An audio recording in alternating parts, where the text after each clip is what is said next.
What if I told you that one man's voice could ignite the fire of revolution in the hearts of an entire nation? This man was none other than Jean-Paul Marat.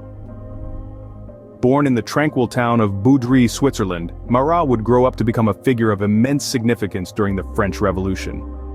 A man of many hats, he was a political theorist, a physician, and a scientist, but it was his role as a journalist that truly set him apart. With a pen as sharp as a guillotine's blade, Marat was an unyielding defender of the radical sans-culottes, using his writings to give voice to their grievances. His periodical, L'Ami du Peuple, became a beacon for the radical faction that eventually seized power in 1793. His views were radical, his writings influential, and his life, one marked by controversy and conflict.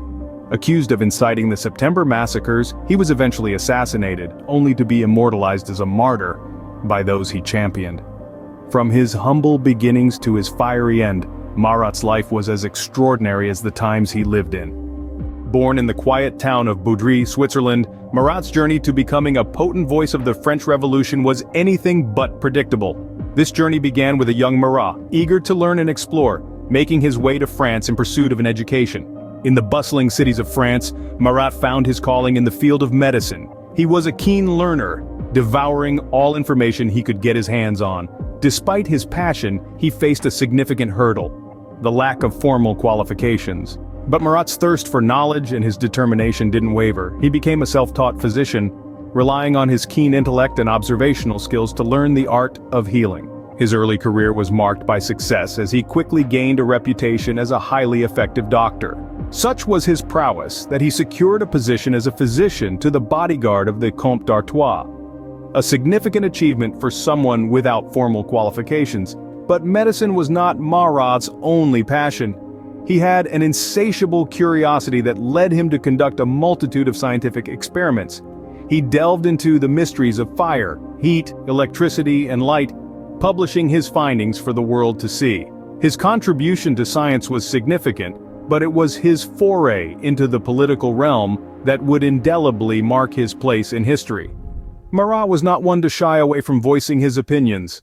He began publishing political works, scrutinizing and criticizing aspects of England's constitution. His writings were bold, insightful, and unapologetic, gaining him both admirers and detractors.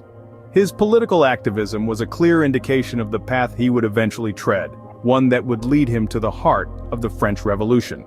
Little did the world know, this young scientist and physician would soon become a formidable force in the storm of revolution. Marat's pen was mightier than any sword, and with it, he carved his place in the French Revolution. Indeed, Jean-Paul Marat was not one to shy away from the battleground of politics. His weapon of choice? The written word. As a journalist and politician, Marat became a fervent defender of the sans-culottes, the common people of the lower classes in late 18th century France. His writings, fiery and impassioned, became the voice of these revolutionaries, advocating for their rights and freedoms. Marat was also closely associated with the radical Jacobin group, a political faction renowned for their influence during the Revolution. The Jacobins were known for their advocacy of democracy, and their radicalism often led to ruthless measures to maintain the Republican cause. Marat's alliance with them further solidified his reputation as a revolutionary force to be reckoned with.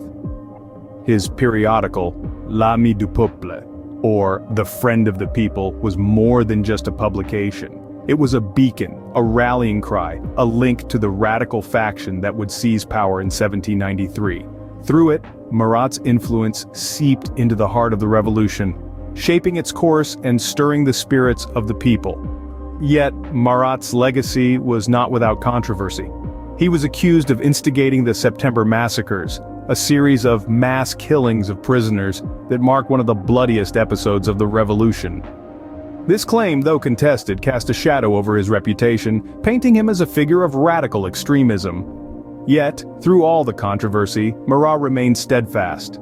With pen in hand, he continued to champion the cause of the people, pushing for radical change and challenging the status quo. His words were more than just ink on paper, they were the heartbeat of a revolution, echoing through the streets of France, stirring the hearts of the masses. Marat's words stirred the hearts of the masses, pushing the tides of the revolution towards a radical change.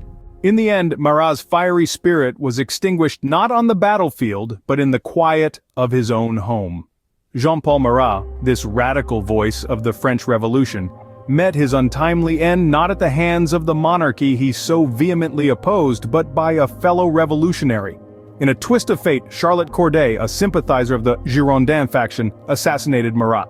Corday's actions, though intended to quell the violence, ironically amplified the chaos. Marat's death was not just a loss, it was a spark that ignited a wave of fervor among the radical sans-culottes and the Montagnards. They saw in Marat a martyr, a symbol of the revolution's unyielding spirit. His death was immortalized in the hauntingly beautiful painting by Jacques-Louis David, aptly named The Death of Marat, a vivid portrayal of the fallen revolutionary in his final moments. Jean-Paul Marat, the voice of revolution, was silenced, but his legacy lived on.